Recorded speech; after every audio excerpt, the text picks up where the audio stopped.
remember you have to look here, not at yourself. Here, because people get annoyed by that. Yeah, but if I'm looking there, it's going to be distracting. I'm just going to look straight. Okay. You're looking at yourself. Why do I have to look here? Because this is the camera. Where? See? Right here. See the green dot? That's going to be so annoying. If I'm looking at the camera, then I'm looking directly at the people. Whenever I'm on any of your shows, I never look at the green dot. I look straight at the camera. Shows. Wherever you want. Forgive him. He's a rookie. Hey, guys! Why are you laughing? Back from Disney, and as promised, we're going to do a little recappy. Actually, this is just going to be a Dan video because this whole Disney thing is still, I just show up and he has the whole thing planned and there's been some changes. Yeah, but you're more excited even now. I just realized I got to get my computer because I submitted a thing on Instagram if people had questions and we're filming on my phone. So I need to get my computer. Why is this, how is this recording if the button's not pushed? I did push it. See, up here, it's like recording right there. Oh, sorry. I got to look at maybe you look here? No, there. I don't know. Look at the green and I'll tell you. Look at the green. Yeah, you're looking at the camera. Okay, yeah. So you have to look at the green. Yeah, but it looks like I'm looking at the... I do it too. It's really awkward. Like we need to provide... I'll provide a pre-context and then you can take over. So we have DVC and we have a video on my YouTube channel that we talked about like 6 years ago or so. So there's more information about that. So Disney Vacation Club, it's like a timeshare. And also we were there this time on an annual pass again, because we had it from 2019. And then because of the pandemic, they like extended it. So I feel like people always ask, how do you afford to go every year, sometimes twice a year? And to that I say, we would never be able to afford it if we weren't DVC members. And two, the annual pass helps because we only have to pay for the annual pass, then you can go as often as you want. But I'm gonna get my computer now. Okay, so overall, what did you feel about Disney? It's changed a lot. I mean, it hasn't changed enough that we still go. Yeah, and we know how to, work around the changes. And what happened was, you could tell there wasn't a dip in 20 after the pandemic. Mm-hmm. And I think they saw that and they were like, well, if people are going to come when, the characters aren't out and certain attractions are down and people are still going to pay a premium to go, we can jack up the rates and take advantage. So yeah. I'm not a big fan of Bob Chapek. Who's that? He's the CEO of Disney. He's god awful. They just, I don't know if you heard, but a lot of people echo your thoughts. They just re-upped his contract for 3 more years. Though? Like newer? Yeah, like 3 or 4 years in, but they re-upped his contract another 3 years. So for those of you who don't care for him, me being one of them, mm-hmm.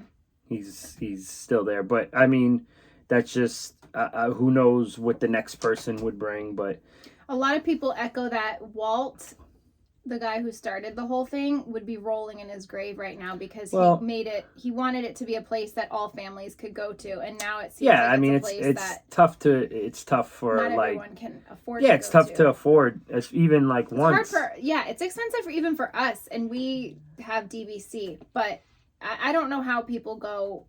I mean, I don't know how people go. Especially now.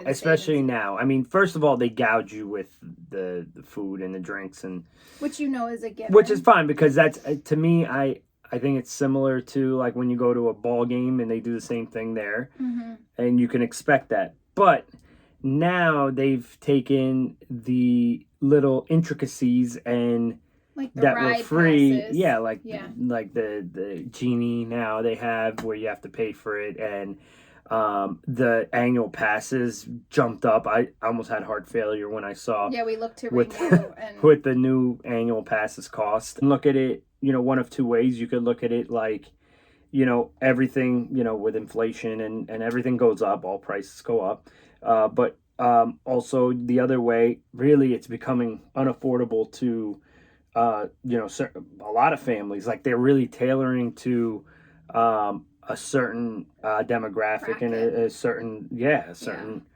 I mean, and it's not like I said, we wouldn't be able to go if if we didn't have DVC. But still, like it's just the direction they're going is not ideal. But like we're such Disney fans that it's hard to. Yeah, it's hard to say the no. one thing but we always say, I feel like we say this every year, but even more so this year, was if you don't know like how to work, right. I'm saying work the system in like facetiously. If you don't know how to get around Disney and like how the Genie and all of that stuff works, and if you don't have somebody that can plan it, I feel so, because I know that's a lot of people go into it blindly. You waste a lot of time. You waste so much time. Like the first timers or the people that like finally save up to go, and then they're standing in line for 4 hours, and then the ride breaks down. Like we get really bitter when the rides break down, but we've been able to have the opportunity to at least go on those rides before. Right. But if you're like a first time family Right. going to Disney that you've saved up, and then you're wasting half your day in lines, Right. like that's the thing. I think the best bet is if you don't have somebody that knows how to book and plan and manage, your best bet is to reach out to like a Disney travel agent. Yeah. Because otherwise you get taken advantage of. I hate to say it. No, well, it's not even that. You waste time. And waste a lot of time. You're not as efficient, and you're waiting in lines that you shouldn't be waiting in, and you just don't know what direction to take. One thing that I noticed also, not that I feel like we're saying a lot of like the negatives. There are a lot of positives still, but like the changes. Basically, like for me, DVC, staying at a Disney resort, it is a make or break. It's a difference maker in like the feeling that you get. Like we stayed one night at the Marriott because we had to take an earlier flight, and I was like, still don't feel like I'm in Disney until I get to the resort. As a kid, we stayed off Disney property since 2011. I've done nothing but stay at the Disney on Disney at a Disney resort, and the feeling is just different now. One of the things since that time, I feel like the service has gotten worse and worse and worse. However, it's still not. I wouldn't even say it's bad, sir. It's not that it has gotten worse. The service standards have changed. The standards have changed. Like they used to go over and beyond to make sure you were good. Now you don't get as many of those people that are willing to make your experience as magical as it should be. You still have some, and part of it I think can be credited to the pandemic. A lot of the workers that, and I talked to my advisor about this last year, we chatted a bit, and he brought up a good point, and I agree with him. The people that brought the magic were the college kids, college kids that worked there, people that came from other countries to work there, into the countries and really make the experience special. Now you're having just random people that I guess they're hiring that are just not willing to be as patient, not willing to go over and beyond. And however, this time I did see it turn back to the to the positive, as like you started seeing some of the like I said, some of the college kids were back. They're starting the exchange program, the foreign exchange program, where they're starting to shuffle people from other countries back in. So it's starting to get back to the normal. So I started seeing a shift back to the positive. But when you stay at one of those resorts, as long as I've been there, as long as we've been going, you expect top-notch service because that's what we used to get. But it's hit or miss now. Especially for what you're paying if you're not DVC. Like we stayed at the Riviera this time, and what did we say? It was like it's $700 a night. It depends. It could be range from $400 to like probably like $900 a night, depending on the room. Insane to me, but you're paying that, so you expect to have like great service. Here's a couple easy questions we can bang at. Time out. Wait.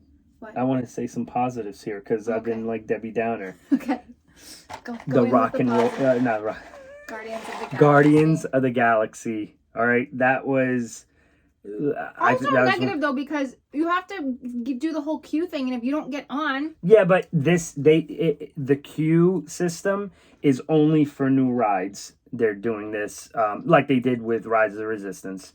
You can get on at 7. You have to basically be on at 6:59 with your party confirmed, and like refreshing until 7 o'clock. It's not a guarantee you're gonna get on. It's not a guarantee, but Guardians was a guarantee every single time, and Rise became, when we did Rise a few times, it was pretty much easy to get on. What the 1 o'clock restricted to people that are in the park, so you can only get on the queue at 1 o'clock if you're in the park, okay, and your party's in the park. So that means that nobody outside of the park, like at 7 o'clock, it's anybody, Anyone. right? You don't have to be checked into the park. On top of that, you have the people that checked in at 7 o'clock that still maybe didn't go on the ride yet. You can only go on one per day on the ride once per day. You have 2 chances. So you have 2 chances. 1 o'clock usually is easier to get on. However, we got on 3 times and I loved it. We were also there 3 days though. If you're only there, yeah, 1 day at that park, that's what I mean. You get on. It's so much. If any of you have used the queue system for Rise, it's so much easier and so much smoother now with Guardians, and eventually, probably within a year, it's gonna get back to like standard weights and drop rope drop, whatever they call it, yeah. right? And Genie and all that. You can also get on Guardians of the Galaxy with Lightning Lane. You can pay an extra. When we went, it was like $17 a person to get on the ride. I know it sounds crazy, but that's another option. But that also goes very quickly, I noticed.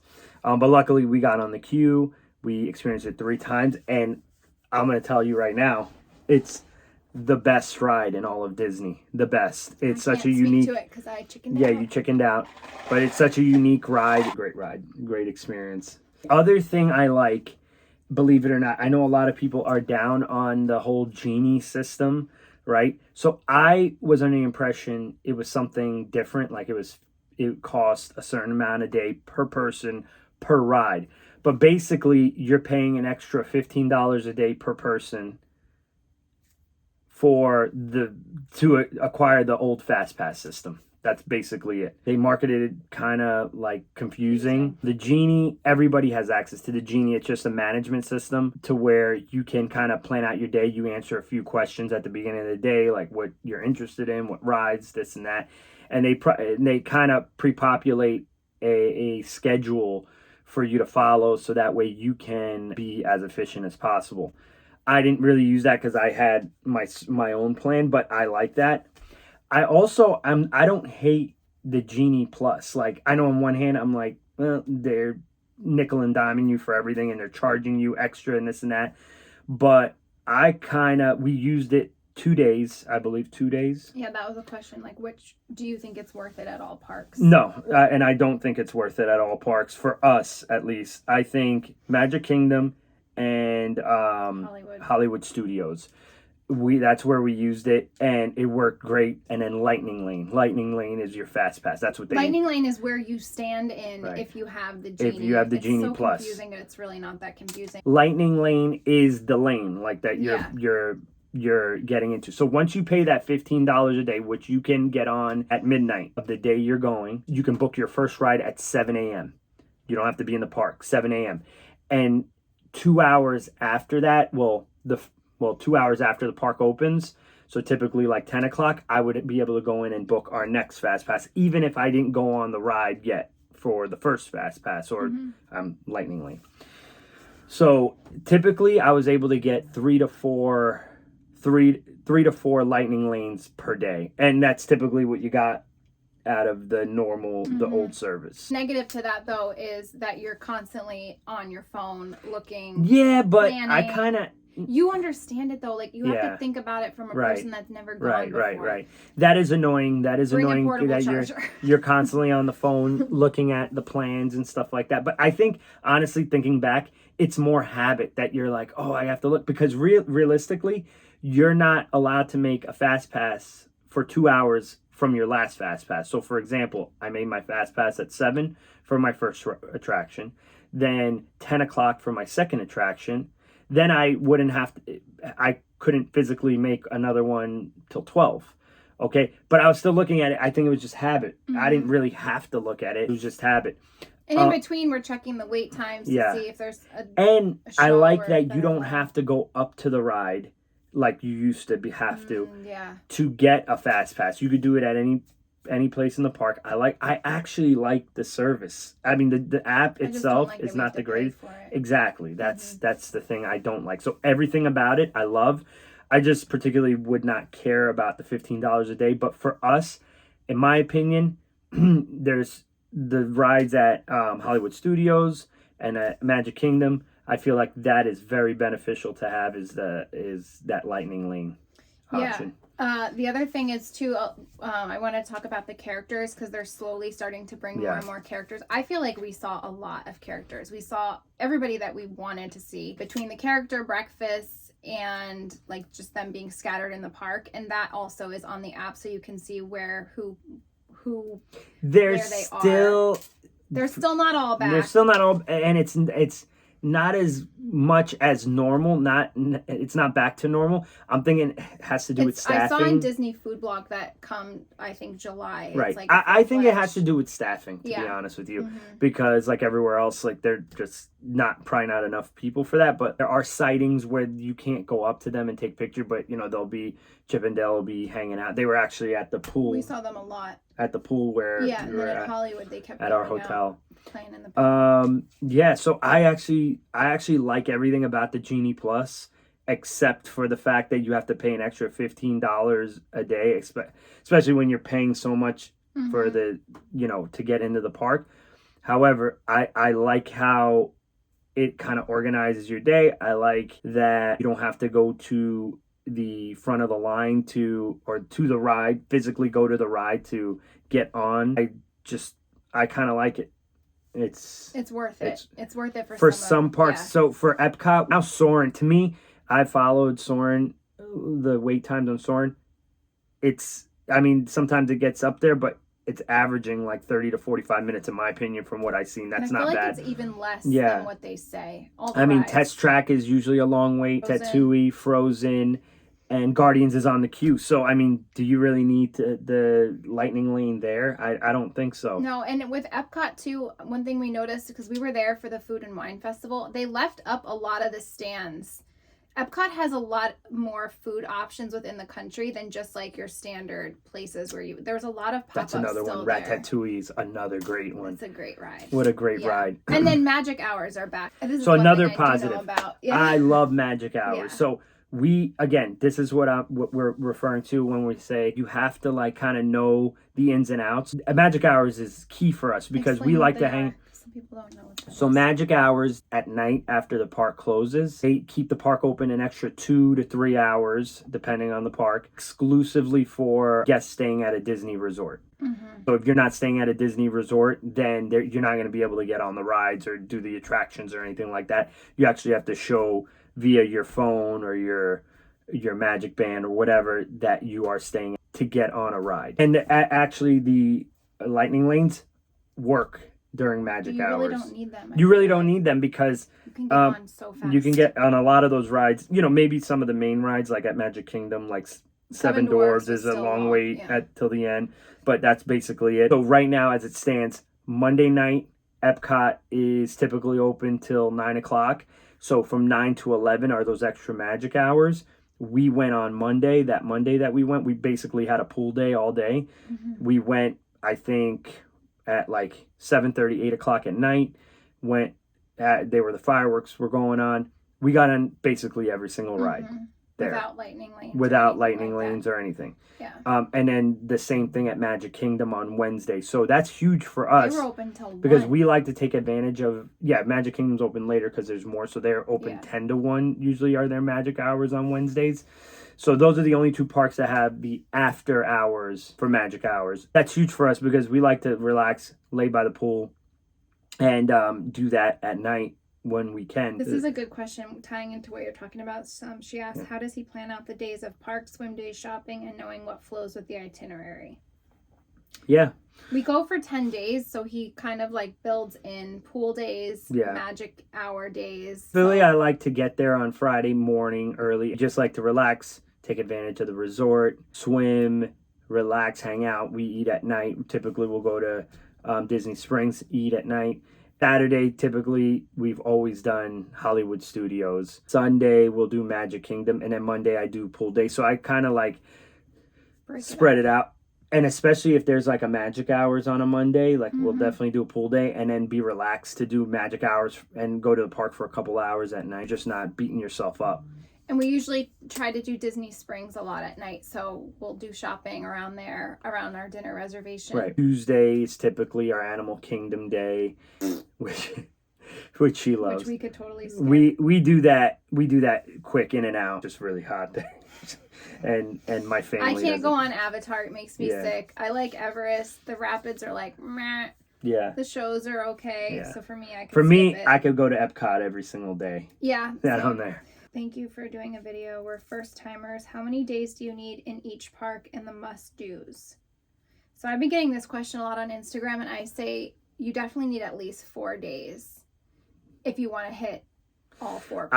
I would skip Animal Kingdom and make one of those 4 days a birthday. I would venture to say, like, it just depends on who you are. So like if you have, smaller kids, like if you had like Bentley and Leo's age of 5, I would make it priority to hit each park one day and give me an extra day for Magic Kingdom, because Magic Kingdom, there's so much there that you probably need 2 days. So like probably 5 or 6 days in that case. Total, but like 4 or 5 park days. 4 or 5 park days, yeah. 5 days, I would say. 5-day 5 minimum park days, 5 or 6. Unless you're skipping Animal Kingdom, then we can say 4 or 5. Yeah, but 5 or 6 park days, I would say. People came for me in my comments when I said I didn't like Animal Kingdom. There's some like people that are like, that's my favorite resort.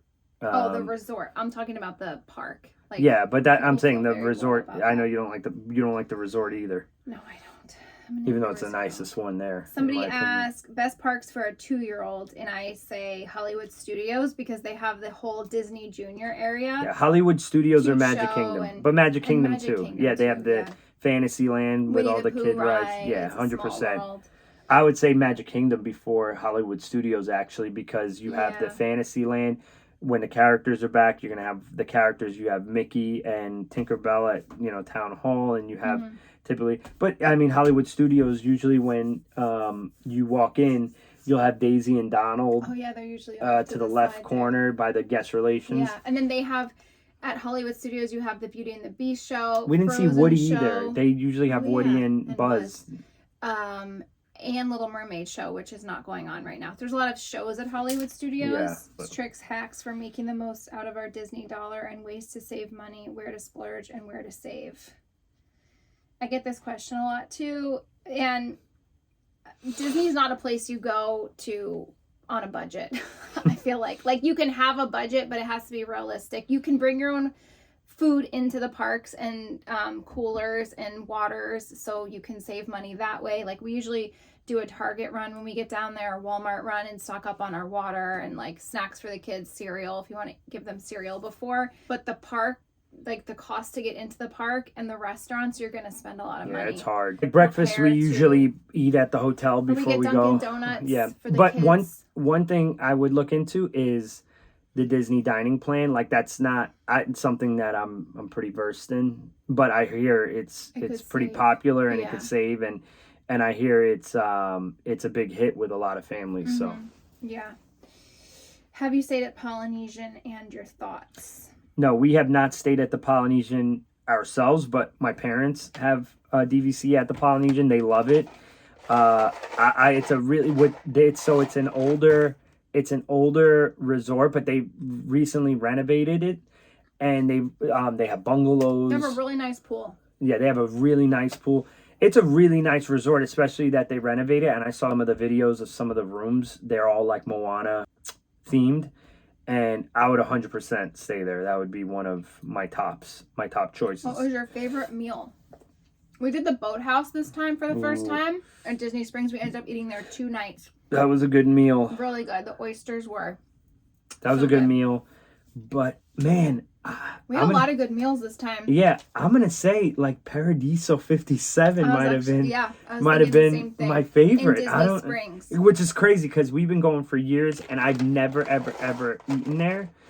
It was and I heard it doesn't have a lot of good reviews. It was outstanding. It was outstanding. I liked it. And then upstairs, the Topolinos is. In the really morning, good. they have a breakfast with characters, and at night, it's the pasta I thought was good. You can watch the fireworks from the terrace. They play the music, so definitely book a dinner there. The pasta and the dinner, the pasta is good there. The We ate The at the breakfast was Italian good. restaurant in Italy in Epcot.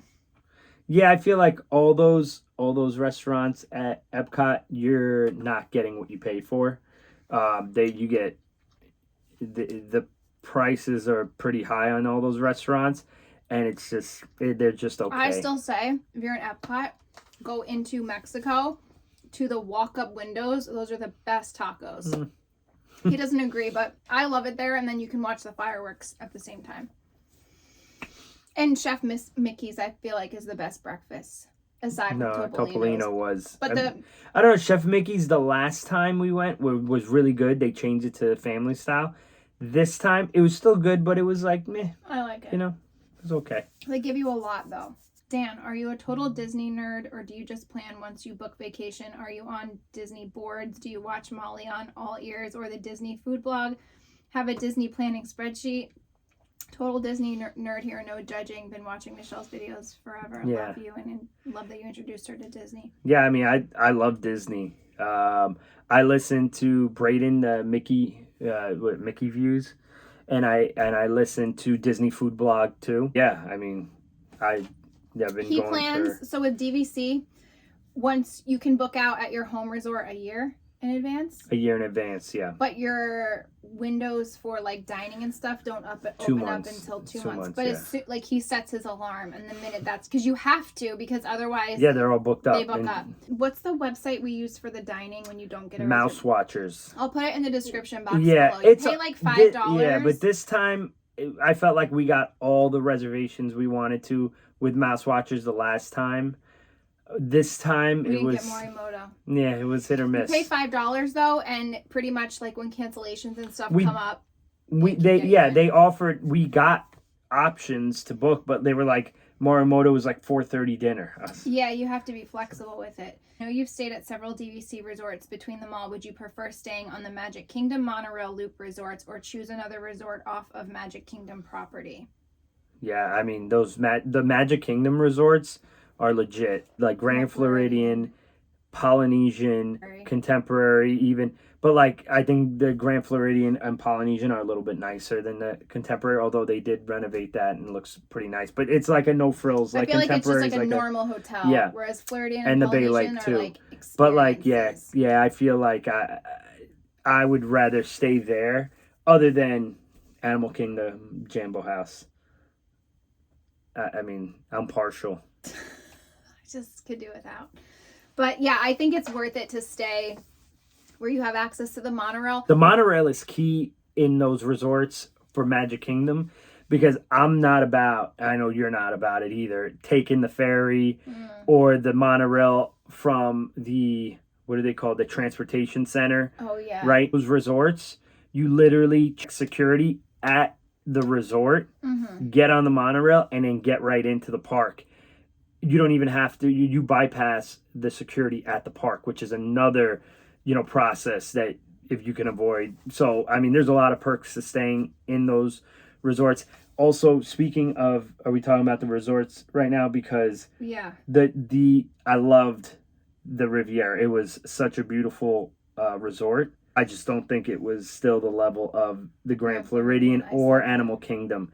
I just feel like they're better than Animal Kingdom. Well, in your opinion, but I mean, it's not because they're totally just different. It's nice. Equally, they're all equally as nice. I thought there weren't that many entities at Riviera that there are everywhere or at those other resorts. There's just so much at those resorts to see and to do, and restaurants.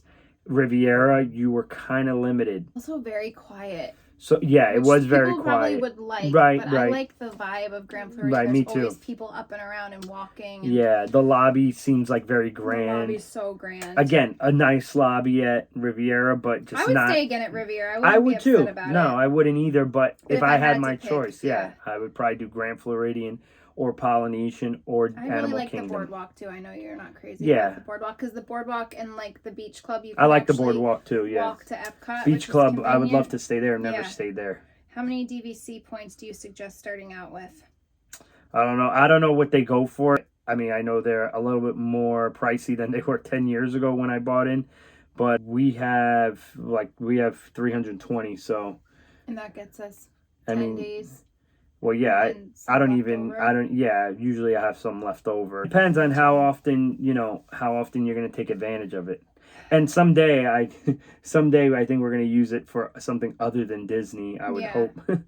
Is DVC worth it? What are your must-dos and what do you skip? Any Disney cruises in your future? My husband wants to plan one for next year.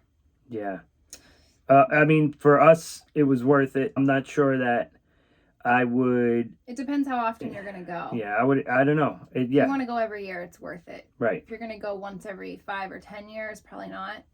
But if you're going to take advantage of, there's a lot of options for like exchanges, other exchange programs, anywhere in the world. Like you can go anywhere on your points and stay at really, really nice resorts. I know my parents have done that before. Yeah, Addie was actually gifted a Disney cruise through our local like Make-A-Wish, and with the pandemic, we just have had to postpone it. So we do have one in the future planned. We just have not booked it yet, but we're really excited because I grew up cruising with my parents. I love going on cruises, but I feel like a Disney cruise would just be like next level. Favorite drink or dining recommendations in every park? I don't know. I feel if like you stay at the Riviera, one thing that I will recommend is the French toast. Oh, the bread pudding. Bread pudding, the French toast bread pudding. And the veggie skewers. And the veggie skewers. The Primo Piatto Cafe. So good. We also forgot about Boma. The Boma breakfast. That's the best breakfast. It's not a character breakfast. But it's a buffet, but it's outstanding. They have so many different options. Yes, I forgot. That's a really good breakfast. You can get a mimosa with their jungle juice. So wait, what's the question? Favorite drink or dining recommendation in every park? We like the Brown Derby at Hollywood Studios. You can do like the park day and then have dinner there. I also like to drink at all the countries. Yeah. One of my favorite drinks. Yeah. The margaritas are good at Epcot. What else do we get? I'm trying to remember. We always do the beer in Germany. Oh, what was that store we went in and I got the sparkling grapefruit rosé? That was in Epcot in France. I think. How far in advance do you start planning? About a year in advance. I typically like to book. The last couple of years I've done this just in case. I book Jambo House because I'm able to do that 12 months ahead of time. So I book Jambo House so we make sure we have something that we want. And then usually around 6 month mark when I'm able to, it's exactly 6 months prior to when we're going to go, I go in and see the resorts, see other resorts that I'd like to stay at. We just came back and looked into Halloween time, and the only resort we found was Saratoga Springs. I almost feel like the new peak season, and this is what they're saying, is the spring and the fall. And the crowds actually weren't that bad. No. Actually, same for Christmas, right? You said you looked around Christmas and the only hotel you found was... So they book... Christmas is probably the busiest. I know, but still, it's June right now. Transportation is at the Riviera versus Grand Floridian. So at the Riviera, you can take the Skyliner. The Skyliner, it's super convenient. I mean, I thought it was really convenient. I didn't like it. She doesn't like it. I don't like that they don't have AC, but you can go to Epcot. You can go to Hollywood Studios, so it's like a straight, direct track, right? But there's no air conditioning. And if you stop and you're just hanging there... Yeah, but how many times is that going to happen? I mean, it could happen. His parents rented a car, so that helps a lot. And being DVC, we had free parking. So we drove for the most part and drove to Disney Springs. Also, we Ubered sometimes too. Yeah, I try to stay... I tried to do the bus and... the 1 year, and it's like just the waiting. There's just too much waiting for me. I don't like to waste the time. How long have you all owned DVC, and are you planning on buying into other resorts?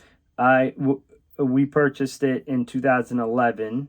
I have looked into other resorts to add to those points, but we haven't made any decision on that yet. Home resort. What is your home resort? Is Animal Kingdom.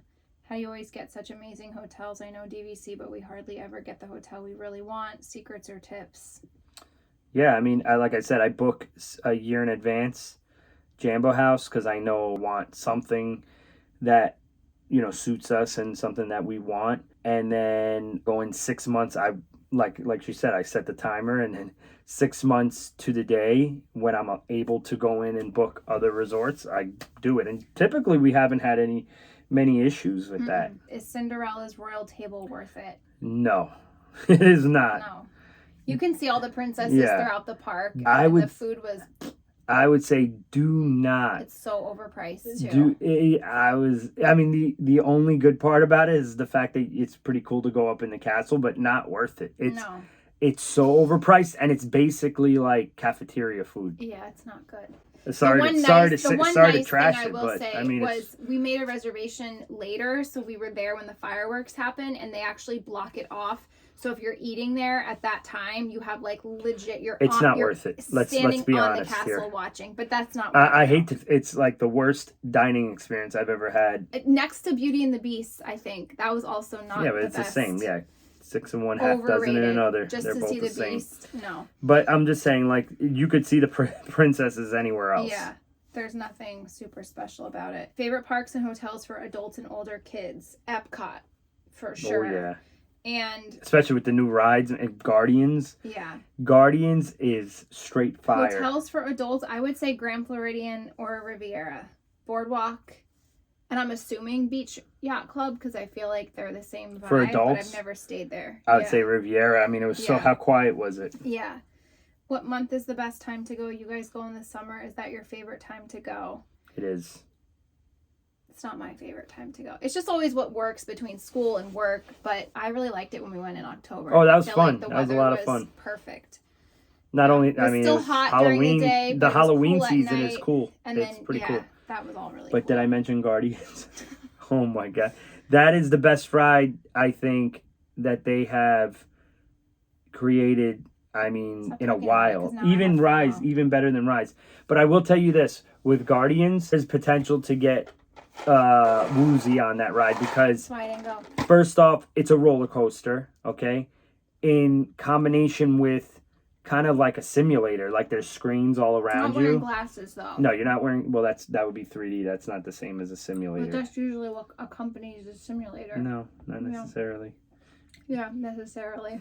It's like a big screen around you, but you're in a roller coaster that goes backwards, sideways, front, really fast. But I think the backward and sideways gets people. Like Benny, when he got off, he was like, he was very woozy. I did my Magic Band. I was like gung-ho. And you chickened out. And then I was in DMs with people about it. The one girl said she got sick on the ride and noticed the trash cans at the end of the ride don't have the lids on them so people could get there faster. My other friend said that it was like happening a lot. Like people were getting sick on the ride. So but it's really not that bad. Did you see anyone get sick? No. And I'm gonna say if you can do Rock and Roller Coaster, which I can, then you can. But do that I can't ride. do Space Mountain, and I can't do Soarin', and I can't do Avatar.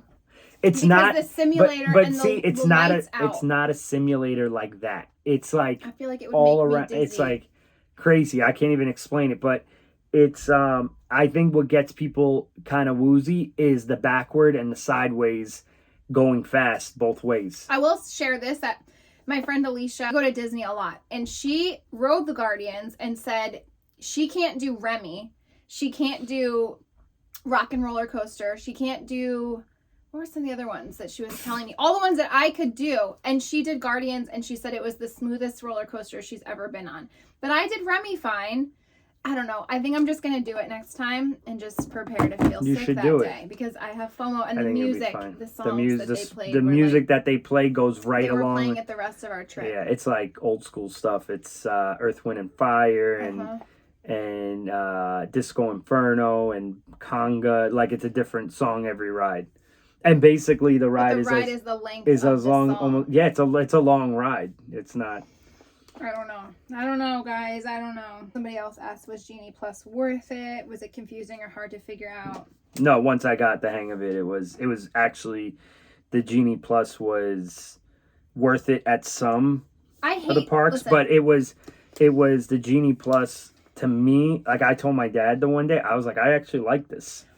I am annoyed that you have to pay for it, but if you're already spending $100+ to get in, another $15 for you to not have to stand in line. Yeah, just think it's basically the old school Easy Pass or the old Fast Easy Pass. Pass. Going through a toll booth. Edit that.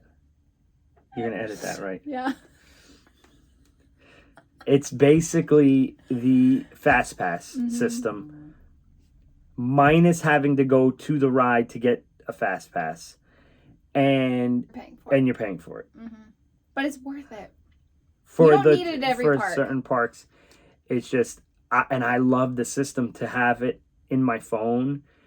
Yes, the downside is you're in your phone. Wait, you didn't talk about how, don't you have to like reserve, like they don't have enough for everyone? Right. No, well, it's not that I mean, from what I saw, they never ran out of the lightning lane. No, but there were certain times that you couldn't get on certain rides. Oh, yeah. Oh, yeah. It's like, but if people... Is that how the old Fast Pass Yeah, was? exactly. Oh, okay. So, like, the more popular rides, like if you go on at 7, like the Slinky Dogs, Rise of the Resistance, those rides are going to be like maybe a 2 o'clock lightning lane at that point in time. How much grace period do you have? It's usually, I think it's 15 minutes after and 4 minutes before. Okay. You have the grace period and an hour window. But, and that's the other thing. That's the other thing, though. So there's another caveat that I don't like, that I don't think anyone likes. I know what you're saying. Each of the parks contain one ride, and they're like the premium rides, right? That you have to actually pay an extra fee to go on top of the Genie Plus. Bullshit. You don't need to have the Genie Plus to do it. It's just a separate charge, which is BS. Bullshit. I think it's an extra $12 to $15 depending on I don't know what it is. You don't need the Genie Plus for this. If you have the Genie Plus, you still have to pay the extra fee.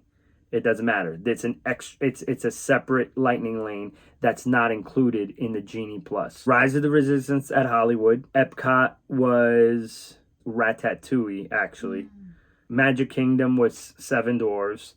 And Animal Kingdom was Avatar.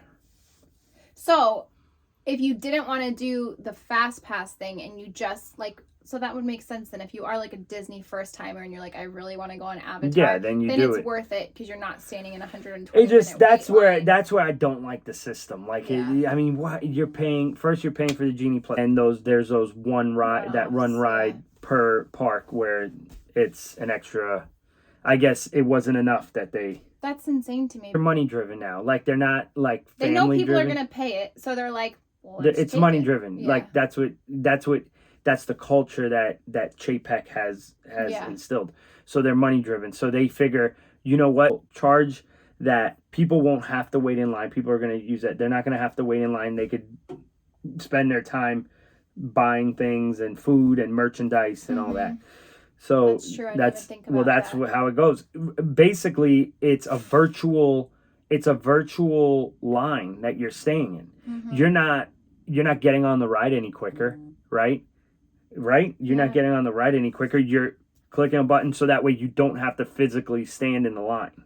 You can go spend money. It's all like mind games. Wow, but I didn't think about that. Yeah, I mean that's how it always has been. Mofos. That's how it's always been. It just they haven't charged for it. But it's really sad, but we are the suckers that keep going back for more. Oh, the other update that I found out is the magic bands are going where we get magic bands, but those are becoming obsolete, I think, is what they said. And they're actually coming out with new like smart bands, like smart watches. Of course you don't. Do you not have to pay for the magic bands? No, but I mean, the magic bands you can recycle year after year. You don't have to buy a new one. But I'm sure you can recycle these too. Oh, okay. And it be used to get you in the park and the rides and all that, and you can pay.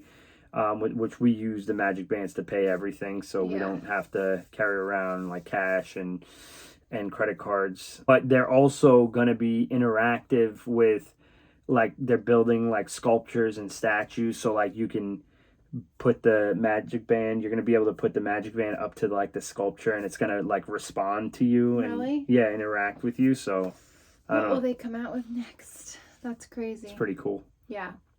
Okay, well, I hope you guys enjoyed this and found it helpful. I will put in the description box our favorite restaurants, like just ones that I think are worth it. And did we make sure we hit everything? Yeah, I looked. I think you definitely, one thing, like regardless of where you're eating in Disney, reservations are a must, because there's nothing worse than like a long day of walking and being so hot, and then you just want to eat, and then like you can't get in anywhere. So definitely have a plan to eat. Anything else? Nope. When are we going back? I feel like we just bashed the crap out of Disney for an hour. No, we didn't. Feels like we did. No, We're just being look honest. it back. Look at it back. I will. Guardians was the best. We know. And Ratatouille. Oh my God. The I love Guardians is, like I said, the best ride there. I'm sure when Tron comes out, oh yeah, that's gonna probably be the best ride. I heard like that's a pretty crazy roller coaster with 3D glasses and everything. So that's gonna be pretty crazy. I don't know. That's what they said. It felt normal though. It felt like everything was back to normal. I mean, I think we could have hug them. You could but I think we could have had more characters. We saw a lot though. There could have been more, like you said, Buzz and Woody. I would have liked to see them, but we pretty much saw all the princesses we wanted to see. It wasn't that hot. Just 3 days were really brutal. Yeah. 3 days were really bad. But one day in Hollywood, we didn't stand in any lines. We went in the pool, so we were like in and out of each place. And the thing is, although it is very hot, I always say this, like, you have a lot of reprieve in the parks. Like, every ride is blasting cold. The restaurants are blasting cold. The shops are blasting cold. You have a lot of breaks. So, I don't know. I don't feel like I mind it. It's just when you're walking in between everything that is when you feel it, or you're standing around. But we love it. We'll go back again. I didn't look once at the green thing. Great. Okay, well, if you have more questions, leave them below, and he will answer them. Leave them below. I think we hit on everything. Like, what does Addie say at the end of her fake videos? Be sure to like and subscribe. Leave a comment down below. Okay, we'll see you guys, and I'll see you next Friday in my video. Say bye. What is your shirt? Ultimate Maniacs, when Ultimate Warrior and Hulk Hogan teamed up. Do we need to do what do you call it, a thumbnail? Oh yeah, let's do a smile. Okay. Hold on, I didn't look at the green. Good? No, do it again. Oh my God. Do it again. Okay, that one, that's it.